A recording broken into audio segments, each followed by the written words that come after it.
Good morning friends. આજે આપણે જોવાનું છે ધાતુઓનું શુદ્ધિકરણ. વિદ્યાર્થી મિત્રો, આપણે આગળ નિષ્ક્રિય, મધ્યમ સક્રિય ધાતુ અને સક્રિય ધાતુનું નિષ્કર્ષણ જોઈ ગયા છે. રિડક્શન દ્વારા આપણે એ ધાતુને ધાતુના ઓક્સાઇડમાંથી મેળવી છે. પરંતુ જે કંઈ પણ ધાતુઓ મળે છે એ ધાતુઓ 100% શુદ્ધ હોતી નથી. એની અંદર પણ એવો શું ધરાવે છે? અશુદ્ધિ ધરાવે છે. અને શુદ્ધ ધાતુ મેળવવા માટે એ બધી જ અશુદ્ધિને દૂર કરવી જરૂરી છે. અને આ અશુદ્ધ ધાતુના શુદ્ધિકરણ માટેની સૌથી પ્રચલિત રીત કઈ છે વિદ્યાર્થી મિત્રો? તો વિદ્યુત વિભાજ્ય શુદ્ધિકરણ. વિદ્યુત વિભાજ્ય શુદ્ધિકરણની અંદર આપણે એનોડ અને કેથોડ લેવાના છે અને એ બંનેને પ્લગ અને બેટરી સાથે શું કરવાનું છે? આપણે જોડવાનું છે. તો કેવી રીતે આપણે કરવાનું છે તેની આપણે વાત કરીએ. ધારો કે મારે શુદ્ધ કોપર ધાતુ મેળવવી છે.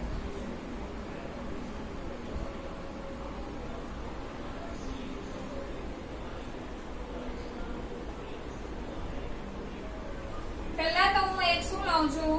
પાત્ર લઉં છું.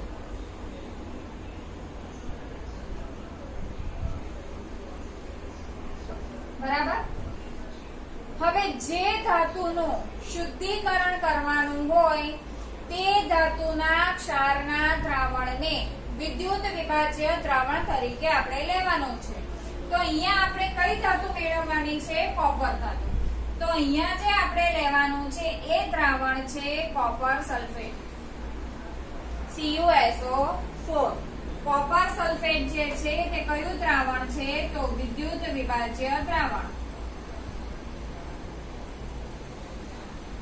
હવે અહીંયા આપણે લેવાનું છે એક એનોડ લેવાનો છે અને બીજો લેવાનો છે આપણે કેથોડ.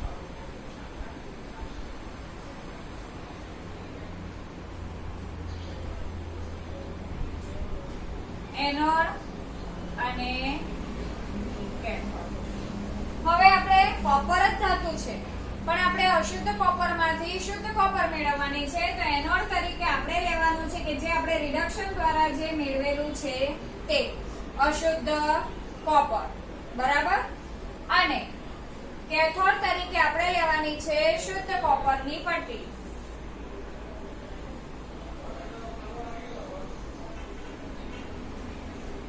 બરાબર. હવે એ બંનેને બેટરી અને કર સાથે શું કરી દેવાના છે? જોડી દેવાના છે. બરાબર. એનોડ એટલે ધન ધ્રુવ અને કેથોડ એટલે ઋણ ધ્રુવ. આની અંદર આપણે લીધેલું છે વિદ્યાર્થી મિત્રો કોપર સલ્ફેટ. હવે આ છે કોનો સળિયો? તો આ છે કોપરનો. બરાબર. હવે આપણે જ્યારે આપણને ખબર છે વિદ્યાર્થી મિત્રો કે એનોડ અને કેથોડ, એનોડ પર હંમેશા શું થાય છે? ઓક્સિડેશન થાય. અને કેથોડ પર હંમેશા શું થશે? રિડક્શન થશે.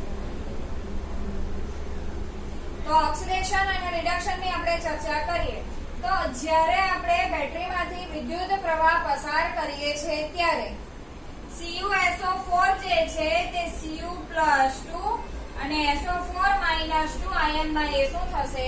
રૂપાંતરિત થશે.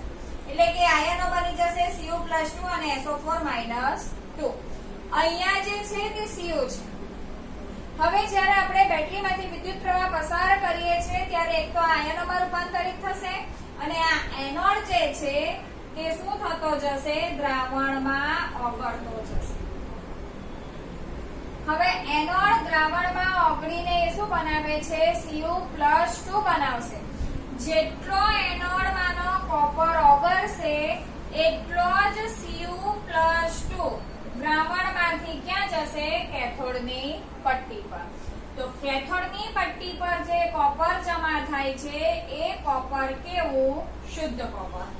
જેટલું એનોડ પરનું કોપર દ્રાવણમાં ઓગળશે એટલી જ માત્રામાં દ્રાવણમાંથી કોપર ક્યાં જશે? તો કેથોડની પટ્ટી પર જશે. અને આ કેથોડ પર જે કોપર જમા થશે એ 100% કેવું હશે વિદ્યાર્થી મિત્રો? શુદ્ધ હશે. હવે આપણે જોઈએ એનોડ પર હંમેશા શું થાય છે? ઓક્સિડેશન થાય છે. એનોડ પર આપણી પાસે શું છે? તો Cu. બરાબર. પણ એ Cu કેવો છે? અશુદ્ધ છે. બરાબર. ઓક્સિડેશન થાય છે એટલે કે Cu માંથી Cu+2 પ્લસ શું મળે છે 2 ઇલેક્ટ્રોન છૂટા પડશે અને દ્રાવણમાં કેથોડમાં અહીંયા શું છે Cu+2 કેથોડ પર રિડક્શન થાય એટલે 2 ઇલેક્ટ્રોન મેળવશે અને કેથોડ પર શું જમા થશે તો Cu સોલિડ પણ એ Cu સોલિડ કેવું હશે શુદ્ધ. હવે વિદ્યાર્થી મિત્રો આપણે જો લઈએ તો આ જમણી બાજુનો Cu+2 અને ડાબી બાજુનો Cu+2 જમણી બાજુના 2 ઇલેક્ટ્રોન અને ડાબી બાજુના 2 ઇલેક્ટ્રોન બાદ થઈને આપણને શું મળે છે Cu અશુદ્ધ માંથી Cu શું મળે છે શુદ્ધ. તો આ છે વિદ્યાર્થી મિત્રો વિદ્યુત વિભાજ્ય શુદ્ધિકરણની પદ્ધતિ. હવે આ એનોડ જે ઓગળશે એમાંનો કોપર તો જમા થઈને અહીંયા જમા થશે પરંતુ એમાંની જે દ્રાવ્ય અશુદ્ધિ છે આ કોપર માંની દ્રાવ્ય અશુદ્ધિ દ્રાવણમાં જશે અને અદ્રાવ્ય અશુદ્ધિ જે છે તે અહીંયા પાત્રના તળિયે શું થશે ભેગી થશે.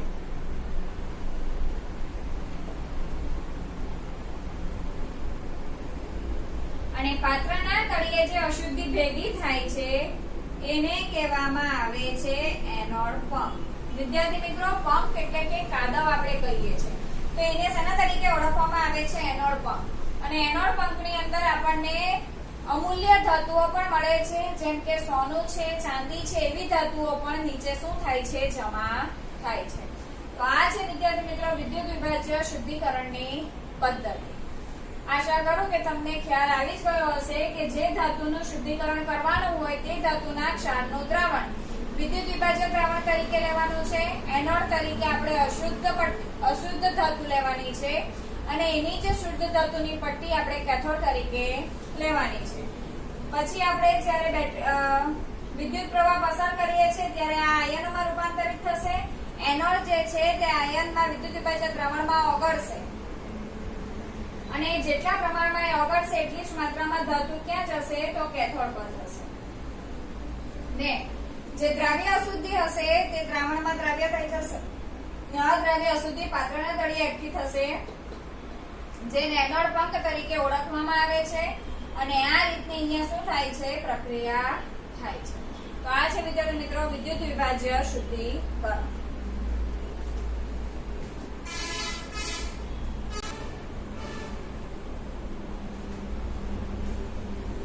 હવે જોઈએ વિદ્યાર્થી મિત્રો ક્ષારણ. ક્ષારણ વિશે આપણે આગળ પણ ચર્ચા કરી ચૂક્યા છે ચેપ્ટર નંબર 1 ની અંદર. તો ક્ષારણ કોને કહેવામાં આવે છે વિદ્યાર્થી મિત્રો? તો ક્ષારણ એટલે કે કોઈ પણ ધાતુની સપાટી ને હવા કે ભેજની હાજરીમાં શું થાય છે ખવાઈ જાય છે અથવા તો ઓક્સાઇડનું શું જામી જાય છે પડ જામે છે. તો એને શાના તરીકે ઓળખવામાં આવે છે તો કાટ તરીકે ઓળખવામાં આવે છે કે ઉપરનું પડ જે છે તે ખવાઈ જવાની પ્રક્રિયાને શાના તરીકે ઓળખવામાં આવે છે તો ક્ષારણ તરીકે ઓળખવામાં આવે છે. ક્ષારણ માટે જવાબદાર પરિબળ શું છે વિદ્યાર્થી મિત્રો? તો હવા છે, પાણી છે, કેટલીકવાર એસિડની હાજરીમાં પણ એ શું થાય છે તો ખવાઈ જાય છે. તો એ જ રીતે આપણે જોઈએ છે કે ચાંદી જે છે એ કેવું પડી જાય છે લાંબો સમય જતા કાળું પડી જાય છે. તો શા માટે એની સપાટી કાળી પડી જાય છે તો ચાંદી જે છે ચાંદી એ હવામાંના સલ્ફર સાથે પ્રક્રિયા કરીને સિલ્વર સલ્ફાઇડનું સ્તર બનાવે છે.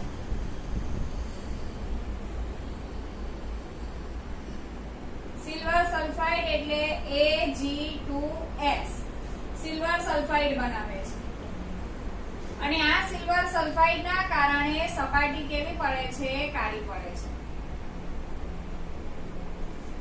એ જ રીતે આપણે વિદ્યાર્થી મિત્રો તાંબાના વાસણો જોયા છે. તાંબાના વાસણો શું થાય છે તો તાંબાના વાસણ પર લીલા રંગની એટલે કે લીલું સ્તર બનાવી દે છે, લીલો રંગ થઈ જાય છે. તો શું કરે છે તો કોપર જે છે હવામાંના ભેજયુક્ત કાર્બન ડાયોક્સાઇડ સાથે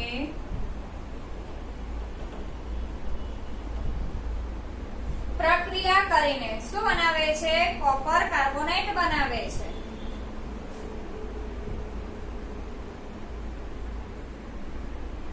કોપર કાર્બોનેટ એટલે કે CuCO3.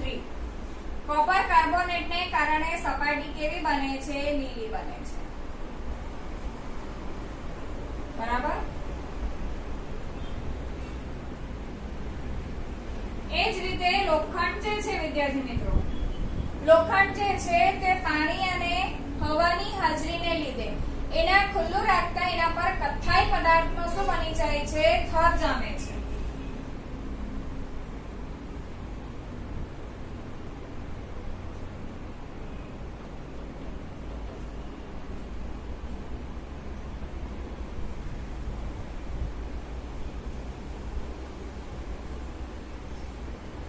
આ કથ્થાઈ રંગનો જે થર જામે છે એને શાના તરીકે ઓળખવામાં આવે છે? કાટ.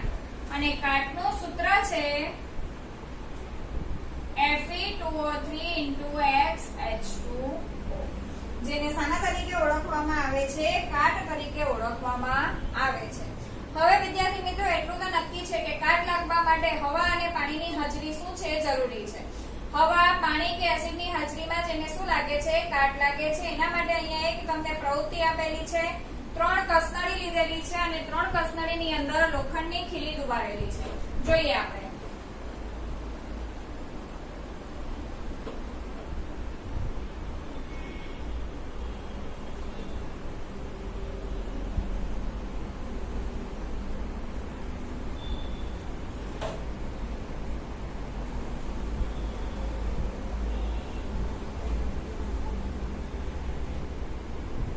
બરાબર.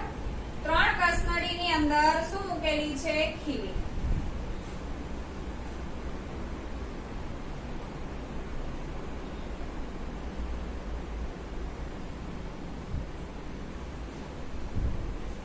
હવે એ કસનળીને આપણે નામ આપી દઈએ A, B અને C. બરાબર. પહેલી કસનળીની અંદર આપણે લીધેલું છે પાણી. બરાબર. અને આ બાકીની જગ્યામાં શું છે? હવા. અને ત્યાર પછી આ કસનળીને આપણે બંધ કરી દેવાની છે. બરાબર. હવે બીજી કસનળીની અંદર આપણે લેવાનું છે પાણી.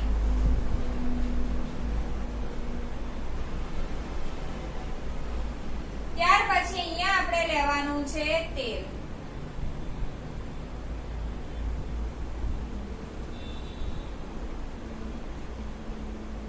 બરાબર. અને બાકીના ભાગમાં શું છે? હવા. અને આપણે એને બંધ કરી દેવાનું છે. ત્યાર પછી ત્રીજાની અંદર આપણે લેવાનું છે નિર્જળ કેલ્શિયમ ક્લોરાઇડ.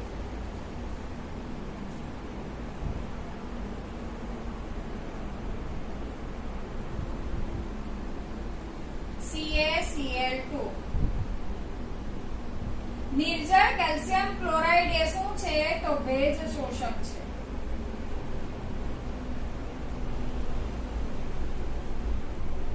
ને અહીંયા શું છે? હવા. પણ અહીંયા જે હવા હશે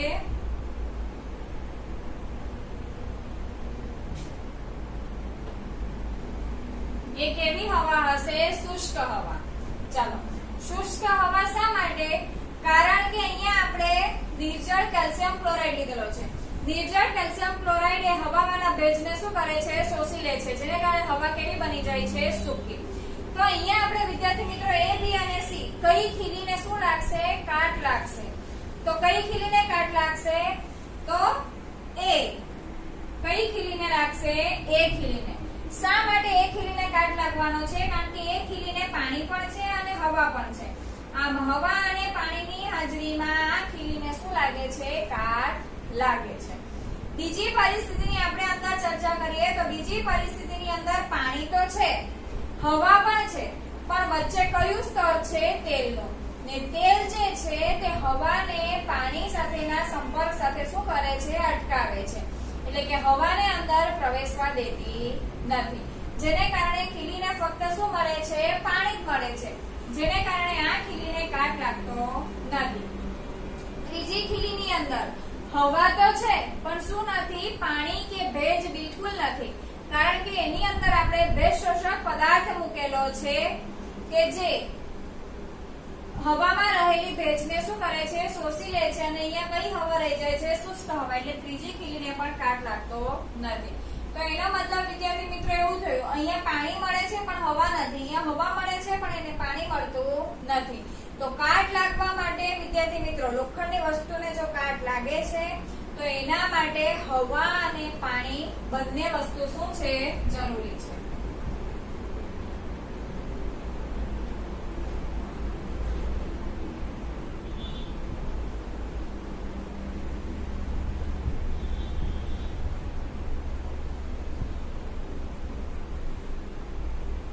હવા અને પાણી બંનેની હાજરી હશે તો જ લોખંડની વસ્તુને શું લાગે છે, કાટ લાગે છે. તો હવે આપણે જોયું છે વિદ્યાર્થી મિત્રો, આ છે ક્ષારણ, કે ધાતુને લાંબા સમય સુધી ધાતુની સપાટીને ખુલ્લું રાખતા તેના પર અથવા તો તેની ધાતુનું ઉપરનું પર શું થાય છે, ખવાઈ જાય છે અને આ ખવાઈ જવાની ક્રિયાને શેના તરીકે ઓળખવામાં આવે છે, તો ક્ષારણ તરીકે ઓળખવામાં આવે છે. હવે આપણે આગળ જોઈએ તો ક્ષારણ અટકાવવાના શું છે, ઉપાયો પણ છે.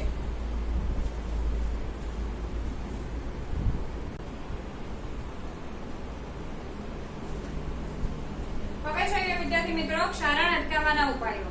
તો આપણે ક્ષારણ અટકાવવા માટે ધાતુની સપાટીને સીધું હવા કે પાણીના સંપર્કમાં આવતા આપણે અટકાવવી પડે છે. તો એના માટે છે આપણે રંગ કરીને રંગ લગાવી શકીએ છીએ. બીજું આપણે તેલ લગાવી શકાય. નાના જે સાધનો હોય જેમ કે તવી હોય છે, પછી કાતર હોય, હથોડી હોય, તો એ બધાને આપણે શેના પર લગાવી શકીએ છીએ, તેલ લગાવી શકીએ છીએ. એટલે કે નાના સાધનોને તેલ લગાવી શકીએ છીએ. બીજું રંગ કરી શકીએ. ત્રીજું એના પર ગ્રીઝ લગાવી શકીએ.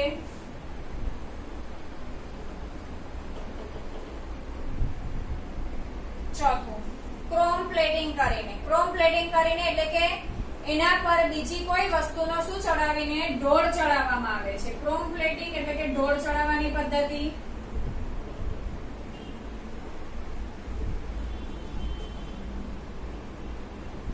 ગેલ્વેનાઇઝિંગ કોને કહેવામાં આવે છે વિદ્યાર્થી મિત્રો? તો આપણે એવું સાંભળ્યું છે કે ગેલ્વેનાઇઝના પતરા છે, લોખંડના પતરા જે આવે છે વિદ્યાર્થી મિત્રો, એને શું લાગી જાય છે, કાટ લાગી જાય છે.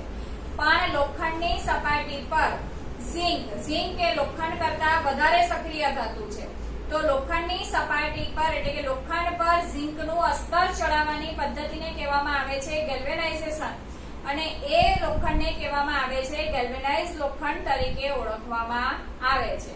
હવે આ જે ગેલ્વેનાઇઝના જે પતરા છે કે ગેલ્વેનાઇઝ કરેલું લોખંડ છે, એના પરથી કદાચ ઝિંક ધાતુનું અસ્તર નીકળી જાય તો તે સપાટીને કાટ લાગતો નથી, કારણ કે લોખંડ જે છે તે ઝિંક કરતા વધુ સક્રિય છે અને તે લોખંડને કાટ લાગતો શું કરી શકે છે, અટકાવી શકે છે. બરાબર?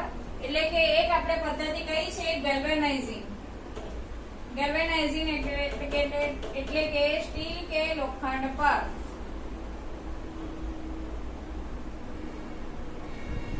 ઝિંકનો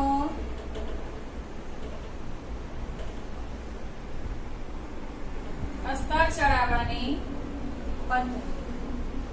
બીજો ઉપાય છે આપણે શું બનાવી શકીએ છીએ, એની મિશ્ર ધાતુ બનાવી શકીએ છીએ. વિદ્યાર્થી મિત્રો, મિશ્ર ધાતુ એ એકદમ ઉત્તમ ઉપાય છે, કારણ કે મિશ્રણ ધાતુની અંદર આપણે એના જે ગુણધર્મ છે એના કરતા વિરુદ્ધ ગુણધર્મ ધરાવતા એટલે કે ઈચ્છિત ગુણધર્મ આપણે મેળવી શકીએ છીએ. જેમ કે લોખંડ જે છે તે સૌથી વધુ વપરાતી ધાતુ છે. આપણે શુદ્ધ લોખંડનો ક્યારેય ઉપયોગ કરી શકતા નથી, કારણ કે શુદ્ધ લોખંડ જે છે તે ખૂબ જ નરમ છે. બરાબર? એ લોખંડને આપણે સહેલાઈથી ખેંચી શકીએ છીએ. પણ જો શુદ્ધ લોખંડની અંદર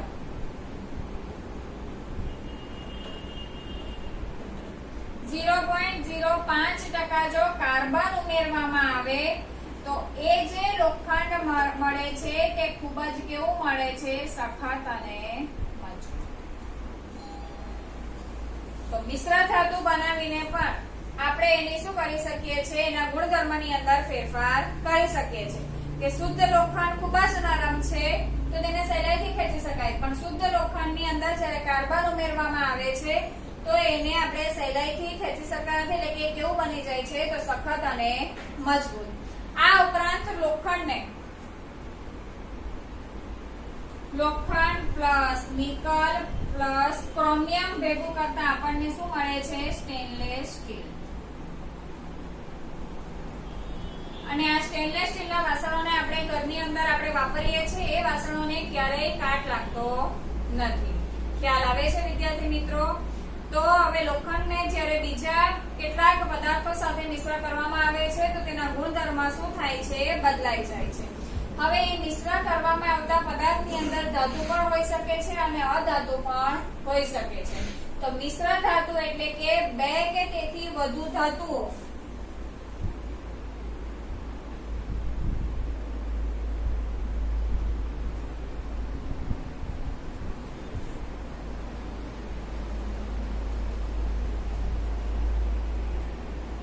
અથવા ધાતુ અને અધાતુના સમાંગ મિશ્રણને શાના તરીકે ઓળખવામાં આવે છે? મિશ્ર ધાતુ કહેવામાં આવે છે. મિશ્ર ધાતુ કેવી રીતે બનાવવામાં આવે છે વિદ્યાર્થી મિત્રો? તો સૌપ્રથમ જે પ્રાથમિક ધાતુ હોય છે તેને ઓગાળી દેવામાં આવે છે. ત્યાર પછી એની અંદર જે ધાતુને આપણે ઉમેરવાની છે, ધાતુ કે અધાતુ, તેને ઓગાળી દેવામાં આવે છે અને ત્યાર પછી એને ઓરડાના તાપમાને ઠંડી કરવામાં આવે છે અને આ રીતે આપણે મિશ્ર ધાતુ મેળવી શકીએ છીએ. વિદ્યાર્થી મિત્રો, સોનાની આપણે વાત કરીએ તો 24 કેરેટનું સોનું કેવું ગણાય છે? શુદ્ધ ગણાય છે. પણ 24 કેરેટનું સોનું જે છે તે એકદમ કેવું છે? નરમ છે અને એ સોનાનો આપણે ઉપયોગ કરી શકીએ નહીં, કારણ કે નરમ હોવાને કારણે આપણે ઘરેણા તો બનાવી દઈએ પણ આપણે એને દબાતા એનો આકાર શું થાય છે? બદલાઈ જાય છે. એટલે આપણે જે વ્યવહારમાં સોનું વાપરીએ છીએ, 24 કેરેટનું સોનું કેવું છે વિદ્યાર્થી મિત્રો? શુદ્ધ. પણ આપણે જે સોનું વાપરીએ છીએ તે કેટલા કેરેટનું વાપરીએ છીએ? 22 કેરેટનું સોનું વાપરીએ છીએ. 22 કેરેટનું સોનું એટલે કે એની અંદર 22 ભાગ સોનું છે અને 2 ભાગ એની અંદર ચાંદી કે શું ઉમેરવામાં આવે છે? કોપર ઉમેરવામાં આવે છે, જેને કારણે એ કેવું બને છે? સખત બને છે. બરાબર? એટલે આપણે જે 22 કેરેટ સોનું વાપરીએ છીએ તો 22 કેરેટ સોનું એ કઈ ધાતુ ગણી શકાય? મિશ્ર ધાતુ. ત્યાર પછી આપણે જોઈએ કે જો ધાતુઓ પૈકી જો આપણે ધાતુ તરીકે શું ઉમેરીએ? મર્ક્યુરી. મર્ક્યુરી એટલે કે પારો જો મિશ્ર ધાતુ તરીકે ઉમેરવામાં આવે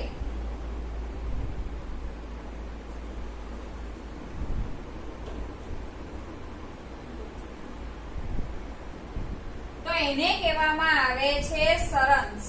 શું કહેવામાં આવે છે? એ મિશ્ર ધાતુને સરસ અથવા તો એમાલ્ગમ.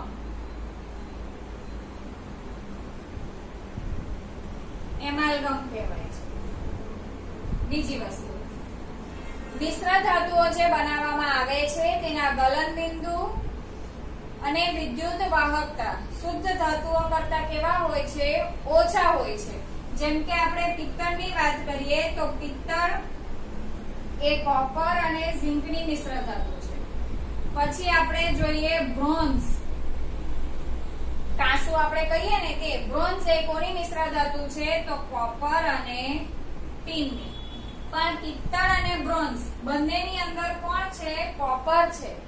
આમ છતાં પણ એ વિદ્યુતના સારા વાહક નથી, પરંતુ એકલું કોપર જે છે તે વિદ્યુતનું કેવું વાહક છે? સુવાહક છે અથવા તો વિદ્યુતનું ઉત્તમ વાહક છે.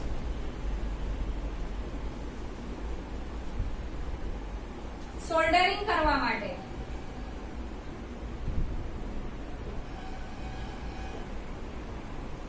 કોની મિશ્ર ધાતુ વપરાય છે? તો સોલ્ડરિંગ કરવા માટે લેડ અને ટીન.